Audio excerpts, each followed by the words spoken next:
புத்தாண்டை முன்னிட்டு தேவாலயங்களில் சிறப்பு நள்ளிரவு பிரார்த்தனைகள் நடைபெற்றன. புத்தாண்டை முன்னிட்டு சென்னை சாந்தோம் தேவாலயத்தில் நள்ளிரவு சிறப்பு ஆராதனை மற்றும் திருப்பலி நடைபெற்றது.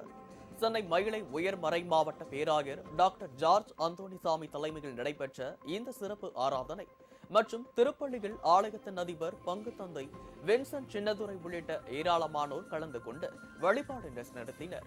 பின்னர் செய்தியாளர்களிடம் பேசிய பேராயர் ஜார்ஜ் அந்தோணிசாமி, மதவெறியால் பிஜேபி நாட்டிற்கு தீமை செய்து வருவதாகவும் மற்ற மாநிலங்களை காட்டிலும் தமிழ்நாட்டில் சமய மத நல்லிணக்கம் நன்றாக உள்ளதாகவும் தெரிவித்துள்ளார்.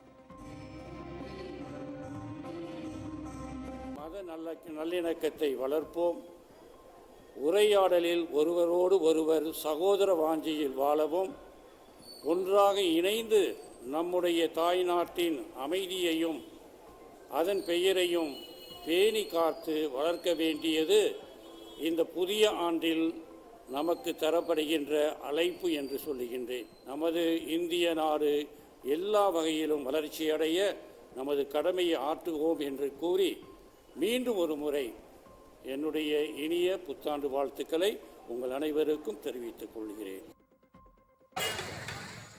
கீழ்த்திசை நாடுகளின் லூர்து நகரம் என போற்றப்படும் வேளாங்கண்ணி மாத கோவிலில் புத்தாண்டு தினத்தில் சிறப்பு பிரார்த்தனை நடைபெறுவது வழக்கம்.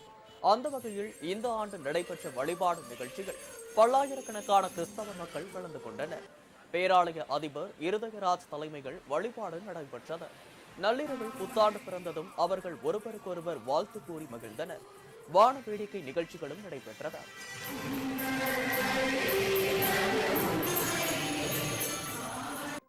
தூத்துக்குடியில் உள்ள புகழ்பெற்ற பணிமயமாதா பேராலயத்தில் புத்தாண்டு பிறப்பை முன்னிட்டு சிறப்பு திருப்பலி நிகழ்ச்சி நடைபெற்றது.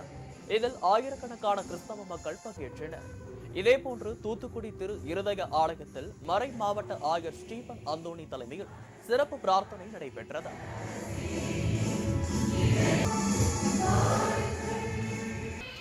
நெல்லை பாளையங்கோட்டையில் உள்ள தூய சவேரியர் பேராலயம், கத்தீட்ரல் பேராலயம் உள்ளிட்ட அனைத்து தேவாலயங்களிலும் புத்தாண்டை முன்னிட்டு சிறப்பு பிரார்த்தனை நடைபெற்றது. இதில் ஏராளமான கிறிஸ்தவர்கள் கலந்து கொண்டு ஆங்கில புத்தாண்டு வாழ்த்துக்களை பகிர்ந்து கொண்டனர்.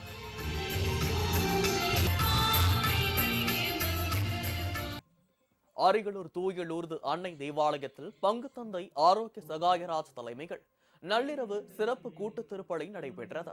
இதேபோல் ஏலாக்குறிச்சி அடைக்கல அன்னை, புதுக்கோட்டை தூய மங்கள அன்னை உள்ளிட்ட அனைத்து கிறிஸ்தவ தேவாலயங்களிலும் சிறப்பு திருப்பலிகள் நடைபெற்றன.